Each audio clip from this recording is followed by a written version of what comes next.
because people say, oh, whatever, find your passion and you'll be successful. It's not just about a passion. It's about putting your passion to work in what you're involved in, and maybe not just bouncing all over, but like, how do I take where my curiosity and passions are in what I'm engaged in today and bring that out? Because when you do, others will notice and you'll be successful. Welcome to the Cultivating Leaders Podcast, where we get inside the minds of leaders to harvest great ideas and lessons that help you grow as a difference maker in food and agriculture. I'm your host and curiosity captain, Nicole Ursig. Some leaders build careers, others build legacies. And when you work inside one of the most trusted brands in agriculture, every decision has the power to shape both. Today's guest knows that responsibility firsthand. Jonathan Chase is the Vice President of the Turf and Utility Business Unit at John Deere, where he leads one of the most visible and emotionally resonant sectors of the company. From groundbreaking product advancements to everyday leadership that keeps John Deere at the forefront of trust and performance, John's journey is a testament to building a career through curiosity, grit, and deep respect for the brand he serves. John, welcome to the pod. Wow, great to be here, Nicole. It's awesome to have some time with you today. Yeah, I'm so excited to chat with you. Okay, so what did I miss from your bio? Oh, wow. So probably the biggest thing I'd say is that I'm also the father of 3 teenage daughters. So I know a lot about dealing with conflict, drama, and boyfriends. So yeah, awesome. That's your day-to-day right now as That's well. the day-to-day. That's right. Awesome. Okay, so John, I kind of want to start with getting a bit of your personal career journey. Can you walk us through how you got to where you are today? Sure. So, it all started as I grew up on a small dairy farm upstate New York, and I loved tinkering with farm equipment and all of that side of it. And so I decided to go be an engineer, which was awesome, outstanding. I loved it. But as I got into kind of designing product and understanding what engineers do, I really started to think, man, I really like the idea of engineering and solving business problems. So that ultimately took me down a couple different paths, worked for a few different companies. And back in 2001, I joined John Deere, not in the engineering group, but more in kind of business development and finance after getting my MBA and having an opportunity to kind of see different parts of it. So I've been at John Deere now for 24 years. And I have a really interesting kind of career within that company, where again I kind of started on the engineering side, and then went into finance, and then went into marketing, and then operations.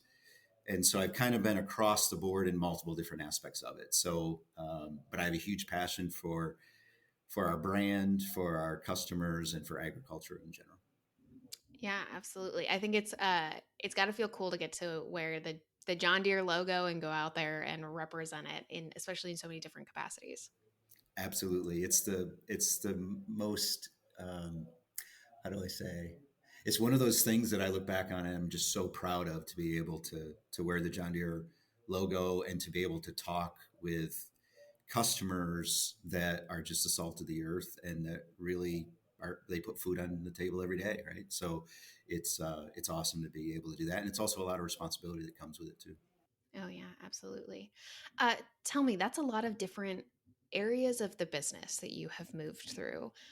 Can you look back? What made you make some of those shifts or changes? And is there anything that's been the same across all of those roles? Interesting.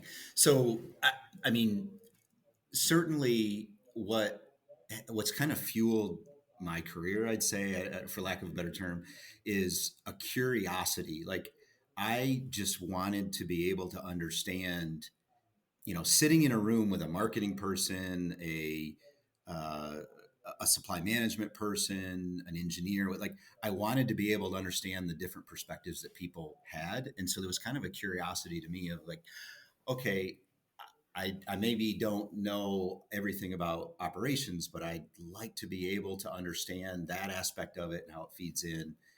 And so I think that's what's kind of fueled it, is this base engineering capability to solve, or to be curious about how to solve a problem. And these are some different rules and things you can do, or equations or ways to look at a problem. But whether it's a business problem, an engineering problem, a marketing problem, like that same foundational capability, I think is what I try and bring to the table. So it's allowed me to be able to spend time in different locations around the world, and I think to have some success in doing that is that engineering foundation that then led into all these other areas.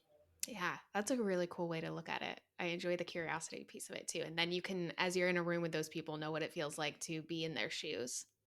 Yeah, I mean, probably one of my most favorite positions was as a factory manager in our John Deere seeding factory. It's the oldest factory in John Deere. And I remember kind of sitting around that room exactly in that situation where you're like, okay, this is what is happening on the factory floor. This is what's happening out in the marketplace. This is what our supply chain is faced with, and how do you bring all of those different perspectives together in one conversation and try and have the team understand what other folks are going through, what their perspectives are, and then create kind of like, okay, here's our team way to attack a problem instead of everybody just putting their individual blinders on. So I think that's one of the coolest thing about Deere is that you really get the opportunity maybe to see multiple different aspects of the business. As you stepped into those different roles, did you ever jump into one that you didn't feel fully ready for? Most of them. So um, I I so again, the factory manager one. When I became factory manager, I had just come back from Europe. I had spent 4 years in Europe running our strategic marketing for ag and turf over there, and it's like, okay, now you're going to go run a factory, and what I learned through that process is, it's the old adage, like surround yourself with the really good people, build a network of folks.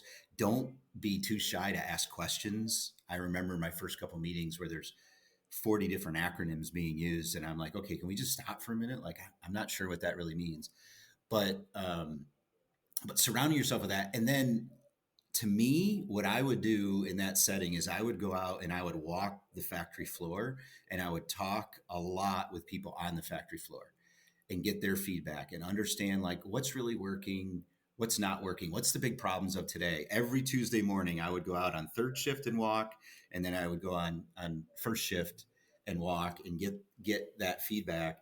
And then it would be really interesting because I'd go into these meetings with the factory leadership, and you kind of get the filtered version of it, and then I'd ask really pointed questions. Well, I understand this is going on, and this issue or this challenge, and people would kind of look like, how do you know about that? And I'm like, well, I've got my little spies, but I think like grounding yourself as close to, let's say, the customer, or as close to kind of what it is you're doing, and having that feedback really helps you to get insight. Now, you got to be careful that you don't overreact to every little issue, but it brings color to what you're trying to do. So that's how I managed through that, and I think it was quite successful in doing so.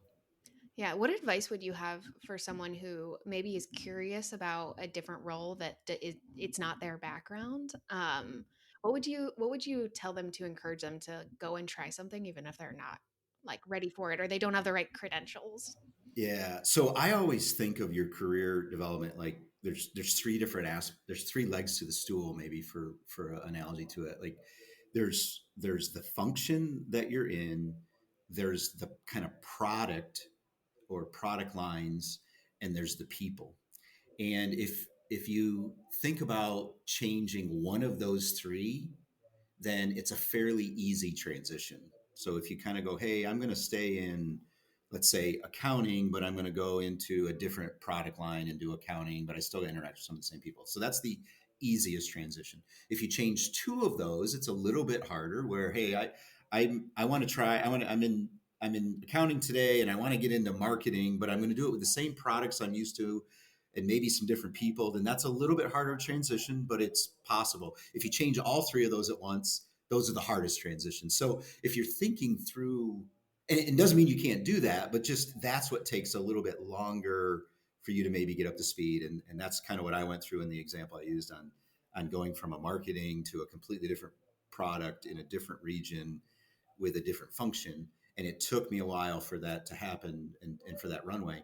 But if you almost think about what do I want to do next, and do I want to change one leg of that stool, two legs of that stool, or maybe all three of those, and just realize kind of the timing of what that transition may look like. That's advice that I've given people, at least as they think about that. I like that. That's a good way to think about, like, you have one that you can at least lean on as you Exactly. shift. Hmm. Yep. So you talked about staying grounded with the customer or with the people who are really in the day to day. What does leading well look like now at this phase of your career?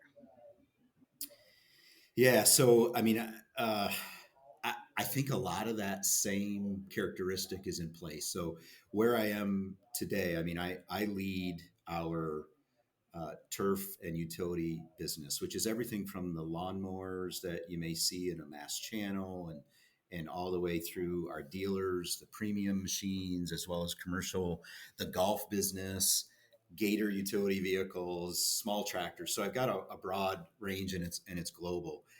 But at the end of the day, it all comes back to being kind of in tune with the customer, and how do you gather that feedback and marry that up with technology that's coming in to solve a problem. You sit and talk with customers, and they're not going to be like, well, I need all of this technology.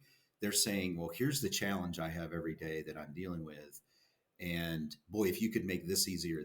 So our job and my job is to understand those challenges, and then how do we marry new technology and new capabilities together with that. And I think it's a really awesome opportunity to be able to do that with technology changing the way it is.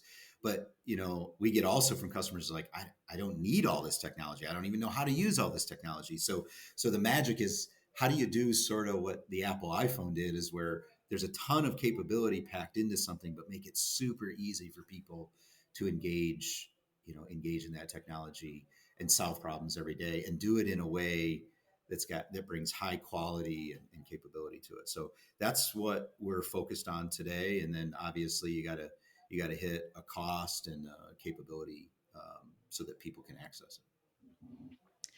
What, as you look back, because as you gave that answer, I could see like there are parts of your job that you like get really excited about and seem really fun. Um, how, as you've moved across different areas of the business, like, do you have an area that's your favorite, or how do you find like maybe I didn't see myself doing this kind of job, but I really enjoy it, or I really enjoy this piece of it? I tell you what I love. There's two pieces of it. I love the customer side that we've kind of talked about, where, like, first of all, just being able to represent and be a part of the John Deere kind of history and all. You go out and talk to customers, and they just give you so much love and grace, and there's just so much that's built into that brand that is cool to be a part of. And that's what gets me up every day, is the idea that we are doing real work for real people, making a living. It's not an easy living, and we need to come to bat every day and perform for them. So that is across every job I've had. That has got me up every morning and got me excited about it. I think the other side of that, and it's still about people, but it's the team within the four walls of John Deere as well, that have that same mantra. And even though we all do different jobs, how do we come together with that being the backdrop to it all? And I always say, it's not about just selling to a customer, it's about making more fans. Like, that is our job, is to create people that, and again, we're not perfect. We're going to have quality issues. We're going to have other things, but we want to create fans and promoters that say, you know what, I'm willing to work with Deere to make this even better if it's not there yet, because I believe so much in what they're doing. So that's what I see across every job I've had, everything that gets me up every day. That's exciting. Uh, so I'm a golf nerd. That seems like a very cool part of your job today? Oh man, I love it.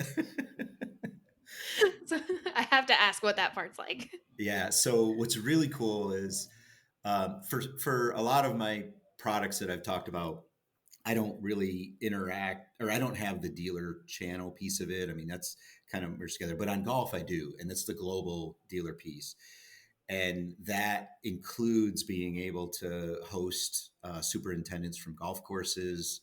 And we just had an event here a couple weeks ago where we had about 125 golf industry superintendents. They're the superintendent is, if you're not familiar with golf, those are the folks that actually take care of the golf course. And I don't know if I can say it, but Pinehurst number two, I got to ride around with the superintendent. I did a startup meeting Friday morning with his whole crew that takes care of the course, and go out and actually take care of some of the greens in the morning. It was like, pinch me, I'm in heaven right now. And to see how they're using technology. We have a great product that's a GPS driven sprayer. So it's actually what will spray the fairways and greens and make them look beautiful. But it actually is autonomously driven. It steers itself. It tells you exactly what was put down. And so I got to go out and experience that with them. It's so cool to be able to see that technology go in. Maybe one other thing that they said to me at that really hit me was Pinehurst. They have 10 different courses. They have 400,000 customers a year that play a round of golf at Pinehurst. And they said for each one of those customers, their expectation is a US Open experience. The golf US Open was played there 2 years ago. Bryson DeChambeau won and all that. And they said, but every person, like, this is their dream to play at Pinehurst. Oh yeah, it's on And my bucket list. absolutely, Yeah. absolutely. And so when they play, like, that's what they're expecting. And so he's like, we don't just have to have everything, that experience, come across when there's a US Open here every 5 years. Every single day across 10 courses, we need that experience. And it hit me, and I actually brought it back to my team and said, that's how John Deere is too. Like, it's not just the large tractor that we need to nail that. Like, every single interaction and experience with all of the equipment that we sell, like, people pay a premium for John Deere, and that's their expectation, and we need to deliver on that experience as well, in a similar way to how Pinehurst put it. So it was kind of an interesting parallel. But I love the golf business. Um, I mean, think about it. The largest crop grown in the world is grass. The largest crop grown and harvested is grass. So we talk a lot about soybeans and corn and all the other specialty crops and everything, but grass is the largest crop. And we're really good at harvesting crops. So grass should be one that we're really good at as well. And I think we are.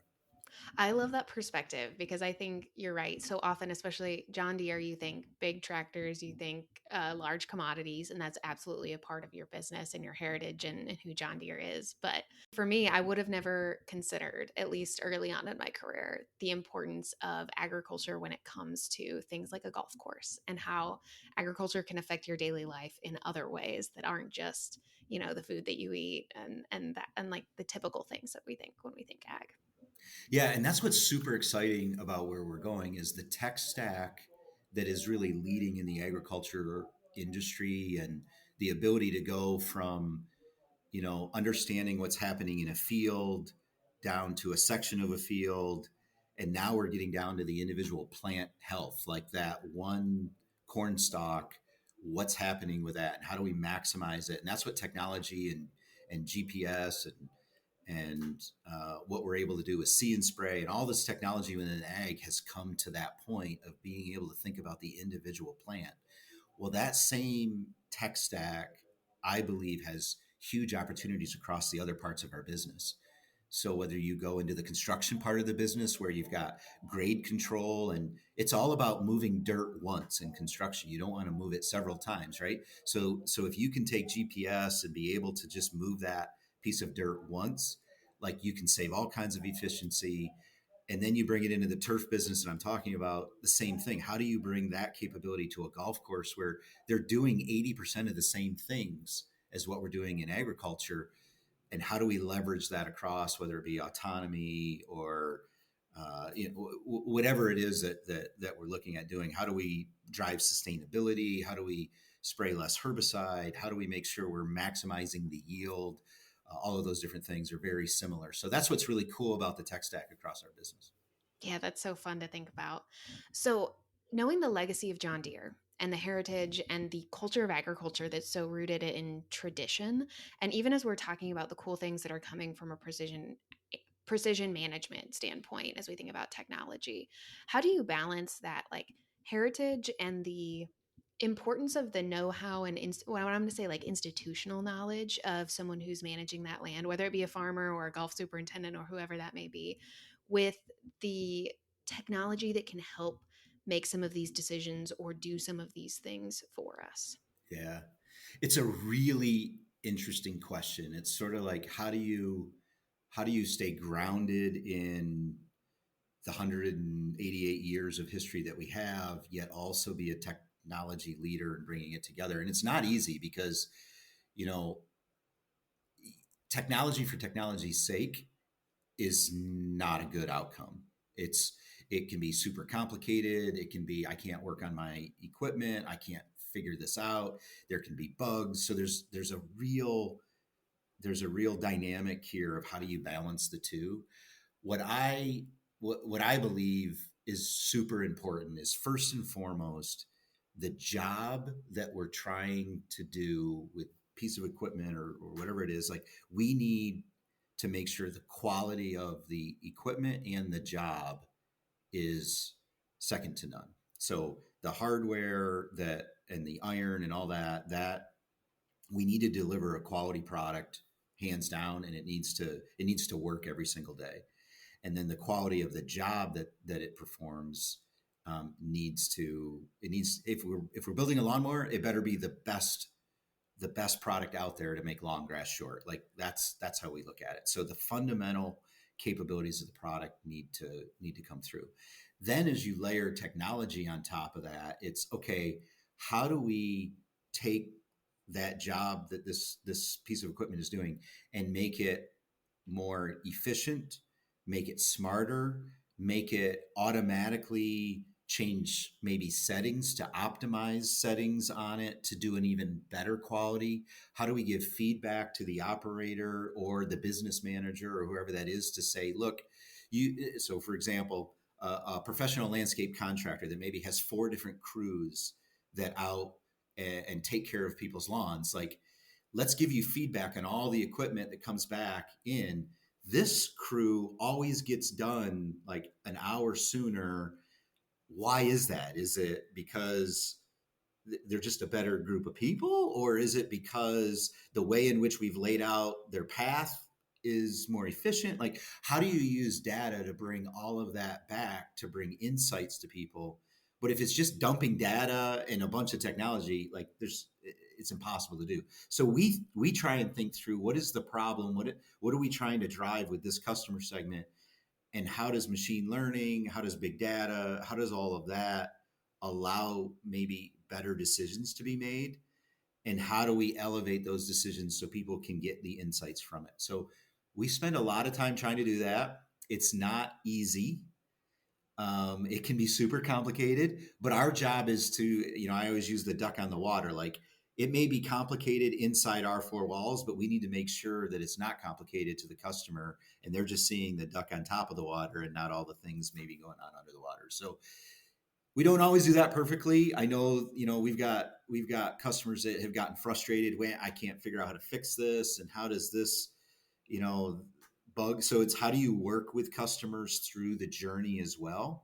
Because I mean, it used to be, hey, we'd have a 6-year product development cycle and we would not launch that product until every single thing is perfect. Well, in today's world, you can't do that. You've got to continually bring out new software and new capabilities and Yeah, you shorten kind of have that to development iterate with cycle. the customer in that development cycle. Yeah. Exactly. And that's what we try and do is bring the customer into that development cycle, and do more like beta testing and so on before we maybe launch, full. But so it's changed the way we develop products. It's changed the way we think about it. But at the end of the day, it's all about solving that whatever that gap is that a customer has, and maybe even the gap they don't even know they have. But we're able to bring some solutions for it. How do you navigate? So, for anyone who's listening who maybe works inside of an organization like John Deere or another big agriculture company that's looking to deliver some of this, uh, and maybe this isn't the culture at John Deere, but sometimes even navigating trying to solve a problem within a large organization that is complex in itself can be the first step of the problem. How do you how do you navigate that piece of it and know when to push or when to challenge or when to, hey, we maybe need to shift to be able to do exactly what you're talking about? Yeah.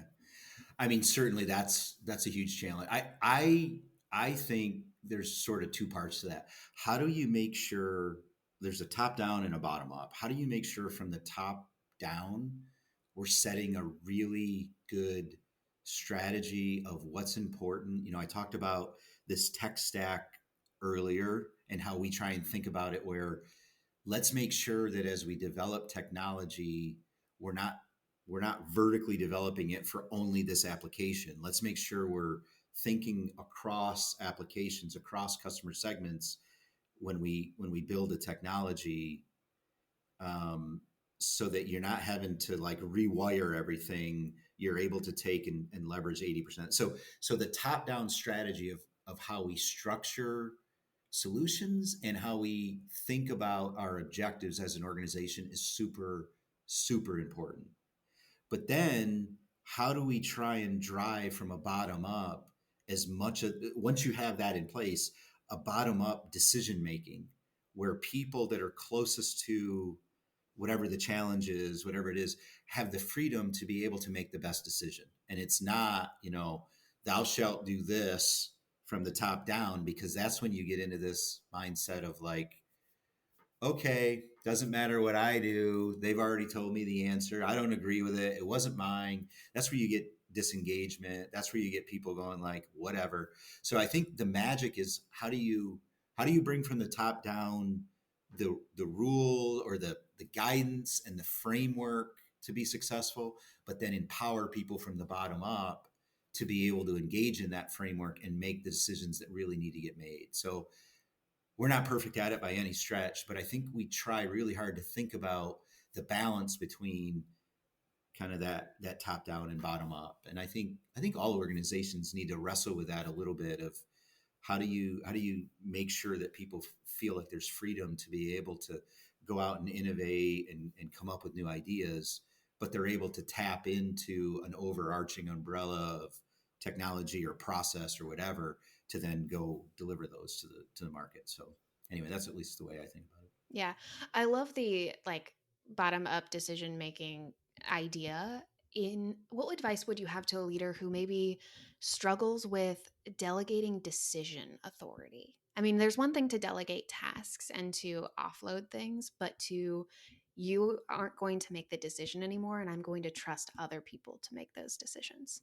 Yeah, so that's one I struggle with every day because I just love getting into the details of it. But and it's one of those things like as you move through your career and you go from an individual contributor to a manager of managers, like you need to be pretty deliberate in how you approach those transitions.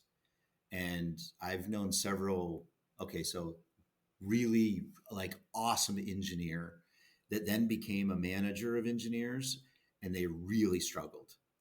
And so, and it was because, man, they could solve the problem really well down here, but boy, helping others solve it. So I think the first thing is like, management sounds great and man, I want to be the top guy on the pole and tell everybody, but it's not meant for everybody. Like what is it that gets you up in the morning and gets you excited? And some people like being really good at solving those problems is what gets them up, and you can go a long way in that.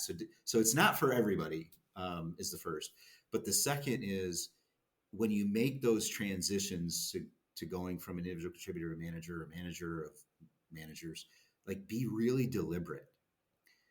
I remember when I became like a manager for the first time, I we have this annual planning process. What are your goals for the year and everything? And I literally wrote out goals for my team and gave them to them. And like, here's what you need to do and you need to do it. And people looked at me like, okay, these are your goals, not mine. And it was interesting because I'm like, well, I'm trying to help you and make sure we're all aligned. And they're like, okay, John, but like that isn't what I think's important.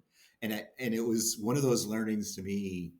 I mean, I sound like a horrible boss, but it was one of those learnings to me of like, look, people need to have their own goals and they need to drive it. And I need to help encourage them, give them the guidance, but it's theirs to own. It's not mine to own. And of course, now I've got, probably 6 layers underneath me. And look, there's a ton of things I'm not involved in, but my job is to make sure I'm setting again the high arching strategy, lay out what's super important, and inspire people to go after it. And we just did our goal rollout for 2026, and that's exactly what I'm trying to do is and we came up, I have the turf business. We came up with like we're the greatest show on turf. Like that is what we aspire to be. We think we've got the best brand, we've got the best dealers, we've got the best products, and darn it all, we got the best people to do it. And we aspire to be the greatest show on turf. And then I kind of these are the big building blocks to make that happen. But you as a team, you need to go out and figure out how you tap into that and how you drive it. But my job is to bring the energy and the inspiration for people to feel, and the budgets and all those things for Yeah. people to feel like I can go achieve this. So Yeah, you can hear it in your voice too that you get excited about it and are I passionate totally about it, do. and I that's think it's awesome. contagious. Yeah, I love it. So John, we've talked about like a lot of the good sides of your career and the fun pieces and the things you enjoy. I think for younger leaders today who are in the maybe like emerging leader phase of their career, there's a lot of temptation to either move around or to shift or to move fast. I have two questions. What is it that's kept you at John Deere for 20 years, 20 plus years? And did you ever want, have you ever been tempted to leave or to quit or to Mm, find something different? it's interesting. Okay, so first, what's kept me at John Deere is the fact that I mean, I flew. I'm not sitting in my home office. I flew here last night, but whenever I get on a plane, I always have to make a decision of am I wearing the brand today or am I not wearing the brand? And I remember several years ago I got on a plane and I sat down in a seat and there's a woman sitting between us. She's a talkative woman. She looks to the guy on one side and she says, what do you do? And he said, I'm in investment banking, and talked about this and talked about that. And she politely asked a few questions. And then she looked at me and said, what do you do? And I said, I work for John Deere and this is what we do. And her face lights up and then proceeds to talk about her grandfather and this and a lawnmower and like literally for 30 minutes, she's just totally engaged conversation and curious about it. And I got off that plane and I'm like, I bet you that guy like makes a lot more money than I do. And he certainly didn't look like he loved his job, but I'm sure he was super successful, whatever. Um, but man, I love what I do because it resonates with people and it's a brand that people can connect to. And, we sell a heck of a lot of hats that people wear proudly. And that made me just really like, look, this isn't about just money or anything else. It's about getting up every day and having a passion for what you do and being proud of what you're able to do. So I think, I think to me, that's super important. And that's what's kept me at John Deere is I just love what the challenges our customers. I love trying to solve those challenges. And I love to be able to wear this brand around and talk about it. So that would be my first advice for people is like, find something that just gets your motor running.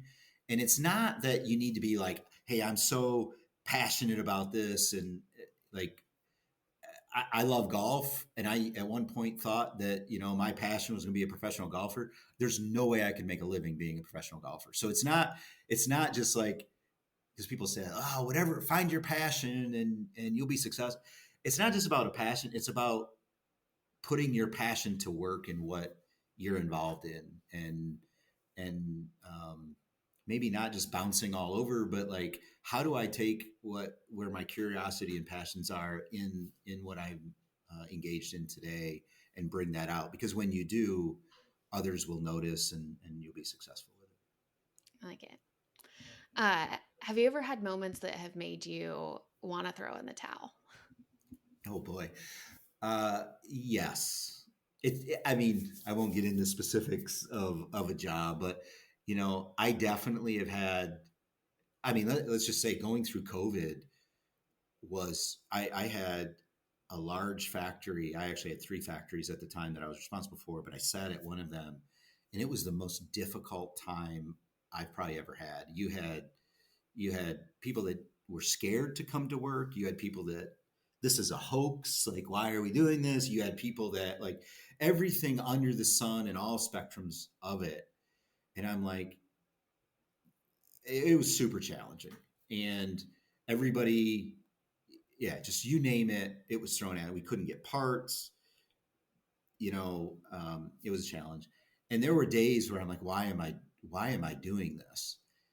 But it's really, really interesting after you get through that and you look back on it and you say, man, how our team came together. Like, I remember every day we were doing different things of like, okay, this is how you're going to be tested today. We're going to swab here. We're going to take your temperature. We're going to do this. We're going to put plastic up. So, like, every day we were shifting things.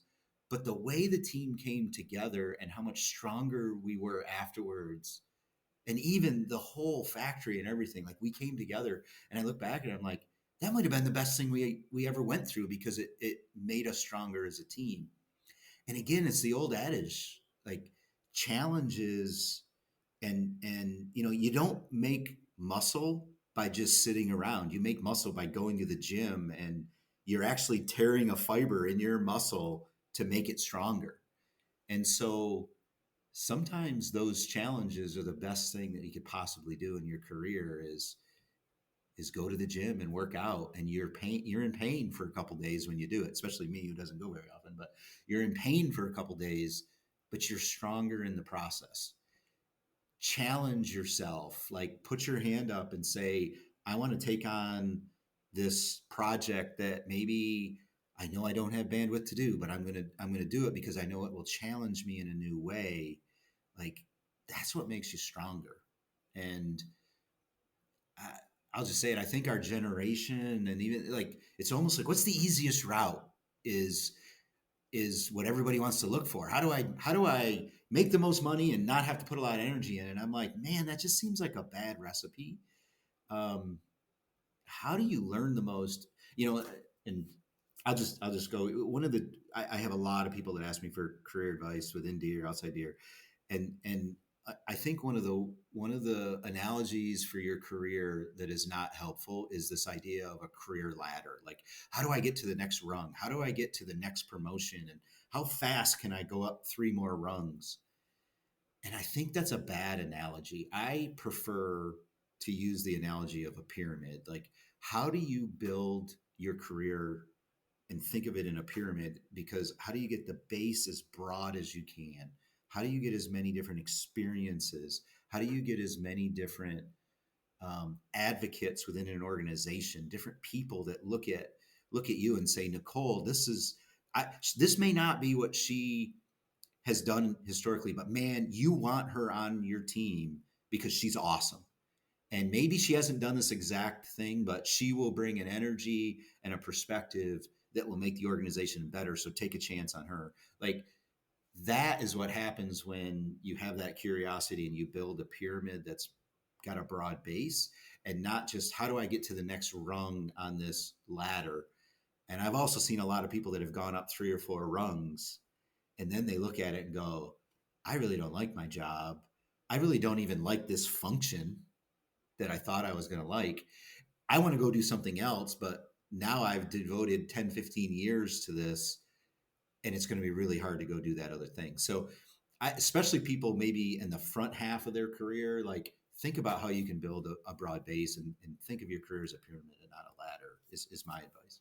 I really like that analogy. It's a cool one. Okay, John, so we are going to move into the rapid fire segment. And Okay. I always joke it's where you try to give short answers and I try not to ask follow-up questions. Okay. We'll do our best. Okay, what is your favorite John Deere product on the market today? Oh boy. Well, I have a 4R small tractor that's 52 horsepower. I use it like every weekend. So that has to be my favorite. But The product that I don't own that's my favorite is our See and Spray sprayer, because it's revolutionized the way in which we can spray crops, and I think it's just the coolest thing. So. Love that. Who is a leader that you admire? Uh, okay, so probably a bad thing on my part to talk about a politician, but I still love Ronald Reagan because he had this way of bringing humor and humility into the conversation that even people maybe that didn't have the same beliefs or thoughts or perspectives on things, he was able to bridge the gap and bring people together to collaborate to solve problems.